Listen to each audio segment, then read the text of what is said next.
Bismillahirrahmanirrahim. Assalamualaikum warahmatullahi wabarakatuh. Alhamdulillah, syukurillah, salatu wassalamu ala rasulillah, wala haula wala quwata illa billah. Baiklah, pada hari ini kita belajar maqasid syariah. Ini kita sudah masuk di bab-bab terakhir ya, halaman 217.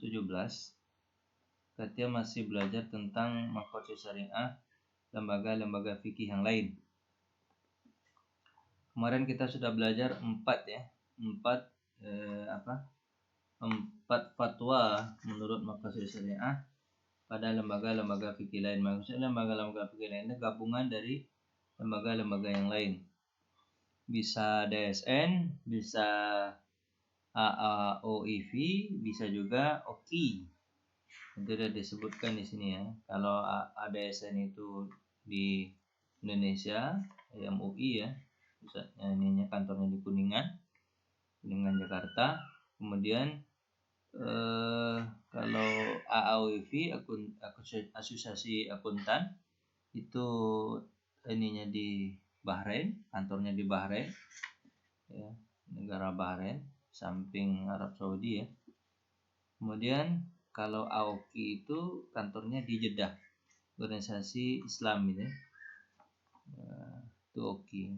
Baik, ini mereka membawa fatwa tentang tentang ekonomi syariah yang terjadi pada saat sekarang ini. Kita masuk ke yang kelima ini sebenarnya. Kelima itu halaman 217.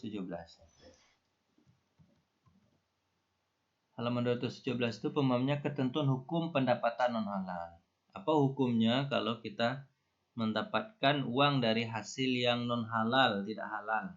Hukumnya ya nggak boleh ya, mendapatkan uang non halal itu haram. Kerja di bank, orang-orang itu nggak dapat. Jadi kalau ada uang dapat dari non halal itu haram, ya kan? Atau berjudi, dari ini haram ya, contohnya udah jelas ya.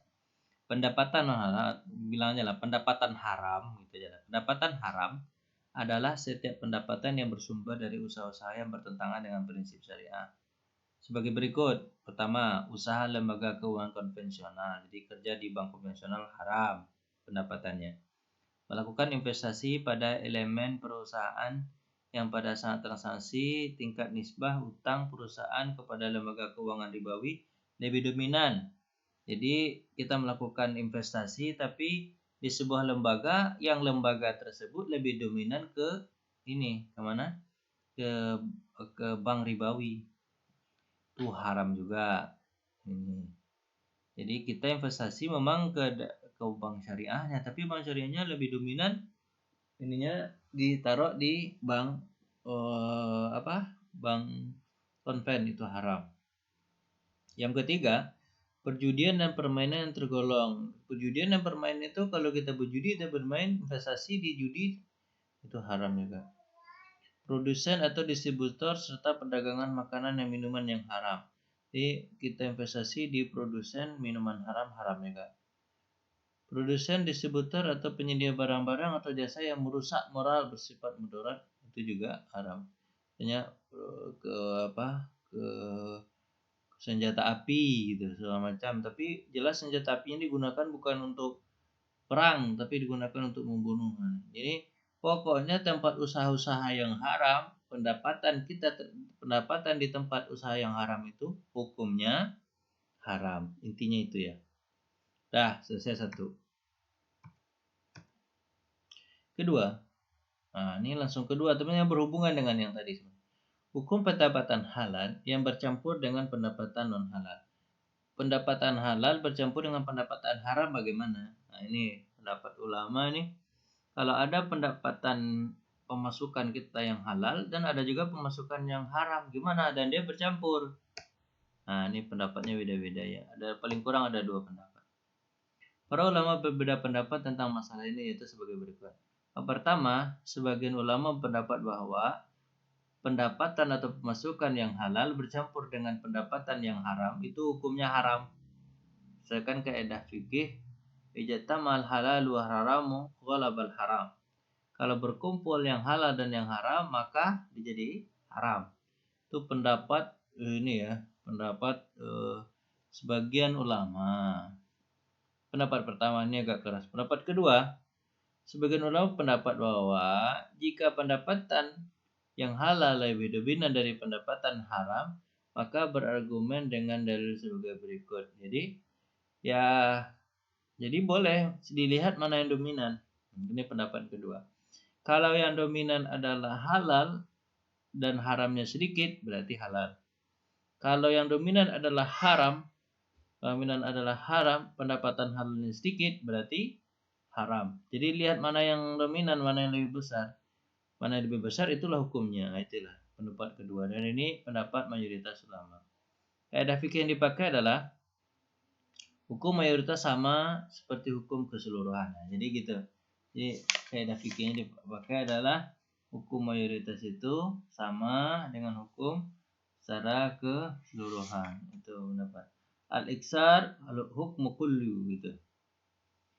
Terus yang kedua,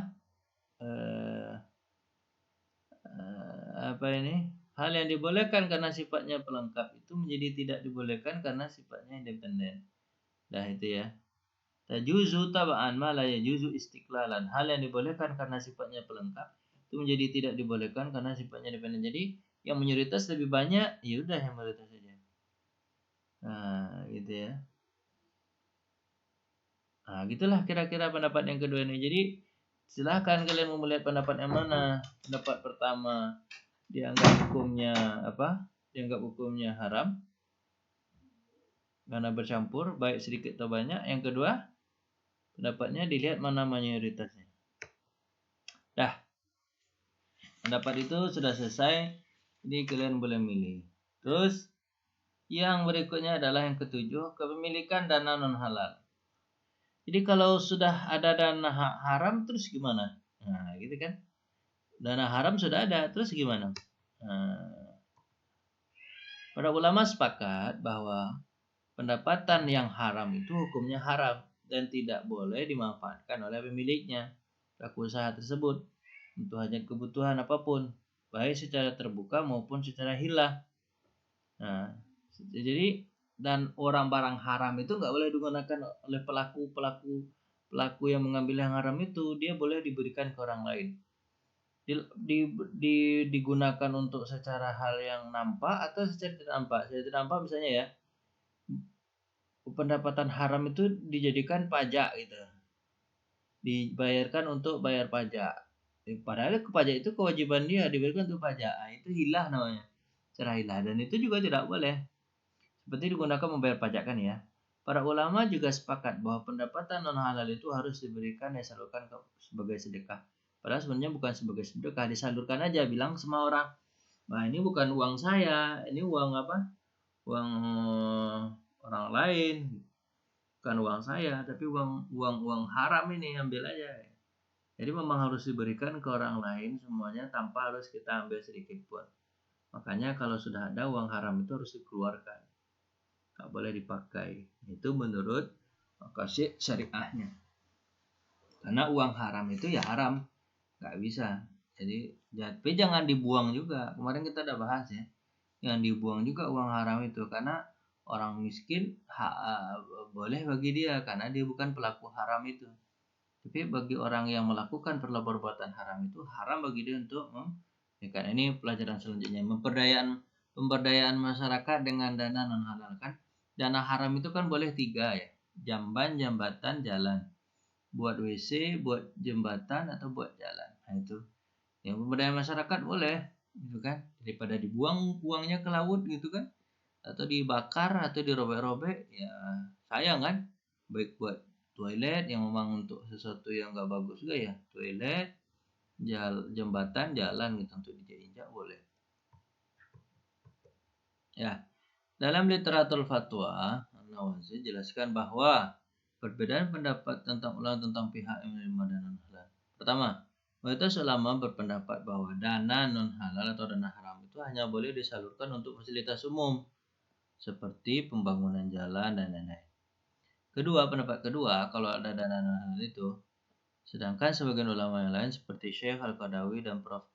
Al-Qurrah Dagi berpendapat bahwa dana non halal itu boleh disalurkan untuk seluruh kebutuhan sosial, baik fasilitas umum atau fasilitas selain fasilitas umum, seperti kebutuhan konsumtif, program-program pemberdayaan masyarakat. Jadi menurut Prof. Qadawi sama Prof. Dagi, Qurrah Dagi ini boleh apa aja, yang penting bukan yang pelaku yang haram ini gunakan orang lain dikasih ke orang fakir miskin untuk makan dia juga boleh, katanya. Silahkan kalian pendapat yang mana. Kalau pendapat yang pertama, jalan umum aja. Kalau yang kedua, boleh juga sebagai dana sosial. Baik, yang ke-9. Nah, ini beda lagi ya, bukan dana halal, tapi beda lagi. Jika objek ijarah dicatat atas nama pihak yang menyewa, boleh. Saya menyewa, misalnya kita sewakan rumah. Nih contohnya nih di ijarah muntahiyah bitamlik nih ceritanya. Ijarah muntahiyah bitamlik itu kayak bank gitu ya. Bank. Ini kan si Alif dia datang ke B itu bank ya. Datang ke B untuk mengajukan pembelian rumah. Dia mau beli rumah, tapi duit nggak ada. Terus saya minta kepada bank, tolong belikan rumah dari developer lah, harganya 500 juta. Apa kata bank? Oh baiklah, saya belikan gitu. Terus setelah itu kan si Alif, terus saya gimana? Kan bank sudah beli. Apa kata bank? Tenang aja. Kamu Alif sewa ke saya selama 15 tahun. Sewanya 5 juta sebulan selama 15 tahun. Kalau kamu bayar 5 juta sebulan selama 15 tahun, maka rumah itu nanti akan saya kasih kepadamu. Tapi kata bank supaya nggak bolak-balik nih gitu. Namanya kan nggak bolak-balik gitu. Namanya nggak bolak-balik itu kan sebenarnya itu kan bank yang punya gitu kan. Bank yang beli rumah itu sebenarnya kan. Bukan si Alif. Tapi kan berarti atas nama bank dulu. Setelah atas nama bank dulu, nanti kalau sudah 15 tahun kan bank rencana mau mengasih kepada si Alif. Mengasih rumahnya tersebut. Terus balik nama lagi. Kalau balik nama lagi kan biaya lagi. Biaya notaris itu paling kurang 12 juta balik nama itu. Nah, kan daripada bolak-balik begitu, ya sudah Alif. Kamu kan jadi nyewa rumah ini selama 15 tahun. 5 juta per bulan. Mau kan? Mau. Dah namanya atas nama kamu aja. Bukan atas nama kami, bank gitu. Bukan atas nama bank, tapi atas nama kamu aja. Kamu mau? Mau. Maka ini disebut ijarah atau objek ijarah sewa menyewa rumah tersebut tercatat atas nama pihak yang menyewa. Pihak yang menyewa bukan atas nama bank. Boleh? Jawabannya boleh. Kenapa boleh? Karena supaya tidak ada lagi biaya setelah 15 tahun. 15 tahun tidak ada biaya lagi. Kalau ada biaya lagi kan masalah lagi. Duit lagi gitu kan. Tapi sertifikatnya memang ditahan oleh bank karena ini belum lagi jadi milik yang menyewa, gitu kan? Kan disebut akad ini disebut apa? Ijarah muntahiyah bitamlik. Sewa menyewa yang berakhir kepada pemberian, gitu kan? Kan kemarin udah dipelajari itu. Nah, kita MBT. Nih, Dalla Barokah mengatakan menjelaskan bahwa mencatat objek ijarah atas nama pihak yang menyewa itu dibolehkan, kata Dalla Barokah. Jika bertujuan mematuhi aturan, atau untuk menghindari pencatatan ganda karena nggak 2 kali balik gitu kan. Manfaatkan aturan bebas pajak atau yang lain. Jadi bebas pajak kalau bolak-balik nama itu kan pajak lagi gitu kan. Dengan syarat ada bukti tertulis pengakuan dari pihak yang menyewa bahwa aset tersebut adalah milik pihak yang menyewakan, milik dia gitu kan. Bukan milik pihak yang menyewa gitu. Nah, ada tulis itu milik bank dulu, bukan milik orang yang menyewa, milik Salib tadi enggak. Sebagai catatan, masalah ini mengungkapkan setelah bank-bank syariah mempraktekkan pembiayaan ijarah karena pembiayaan ijarah muntahiyah bitamlik atau MBT telah menyebabkan kepemilikan aset ijarah dicatat sebanyak 2 kali. Jadi catatnya 2 kali. Kalau 2 kali susah gitu kan. Sekali aja boleh. Ketika bank memiliki aset pada pertama kali, Setelah akad ijarah dipindahkan milikan kepada yang menyewa kepada akhir periode, kan gitu 2 kali begitu. Jadi akhirnya fatwanya boleh aja lah atas nama penyewa daripada 2 kali nama itu gitu. Dah. Terakhir, ketentuan hukum wakaf tunai. Ini kan kemarin kita udah belajar juga nih tentang wakaf ini. Bolehkah wakaf tunai? Kan wakaf itu sebenarnya kan barang yang tetap ya. Kalau enggak rumah, tanah itu barang yang tetap. Sementara sekarang wakafnya wakaf tunai. Tapi kemarin kita udah belajar nggak salah wakaf saham gitu kan, wakaf sukuk dibolehkan. Jadi kan ada 2 ketentuan nih di wakaf tunai nih.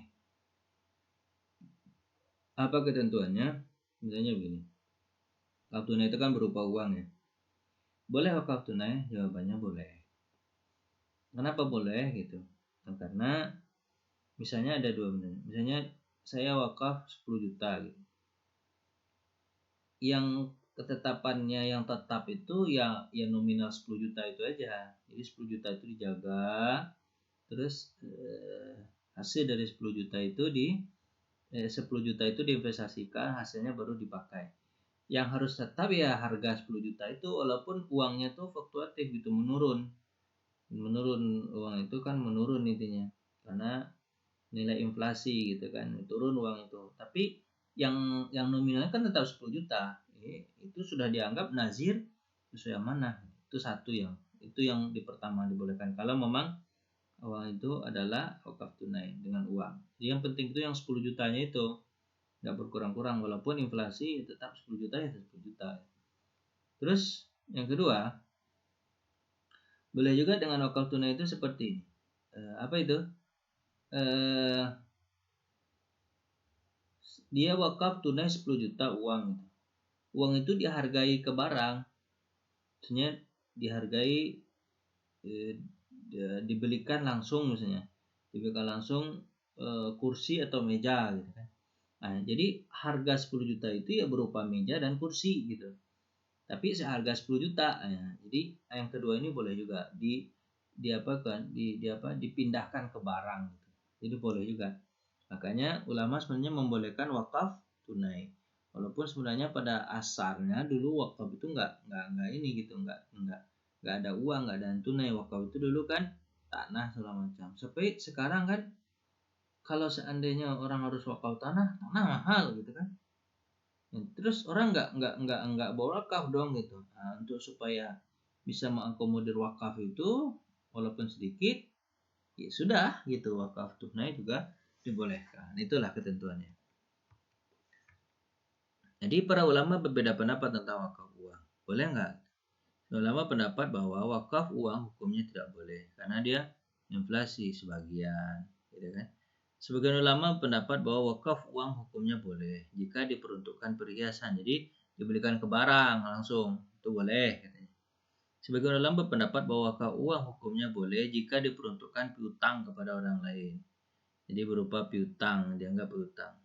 Sebagian ulama termasuk Malikiyah Muhammad Abduh Ansar Ibnu Taimiyah bahwa wakaf uang hukumnya boleh secara mutlak. Jadi pendapat mayoritas ulama ini yang ini ya, mayoritas ulama ini ya boleh aja. Nah, dengan 2 syarat ketentuan tadi yang saya lakukan, yang saya katakan. Uang yang 10 juta tadi yang perlu dijaga adalah uang 10 juta tadi walaupun dia inflasi, harganya turun. Terus yang kedua dibelikan barang. Uang 10 juta dibelikan barang. Maka itu dibolehkan dengan wakaf tunai. Ya, jadi sesuai dengan definisi wakaf, perumahan ya. Harta wakaf untuk dimanfaatkan hasilnya diperuntukkan bagi objek wakaf. Sini menunjukkan bahwa wakaf adalah harta yang tidak habis diambil manfaatnya. Jadi diambil manfaatnya tapi barangnya tidak habis, itu 10 juta ya 10 juta gitu.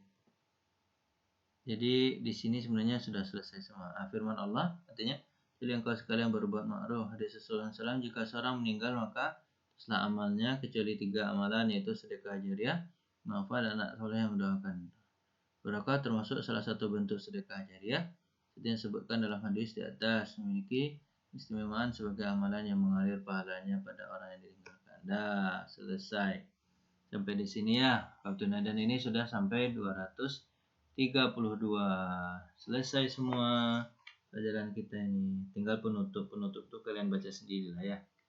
Penutup itu ya hasil kesimpulan lah dari ini. Dah, ini sudah selesai semua, alhamdulillah. Mohon maaf kalau ada kekurangan dan kesalahan. Kita tutup dengan baca hamdalah. Alhamdulillahirabbil alamin. Assalamualaikum warahmatullahi wabarakatuh.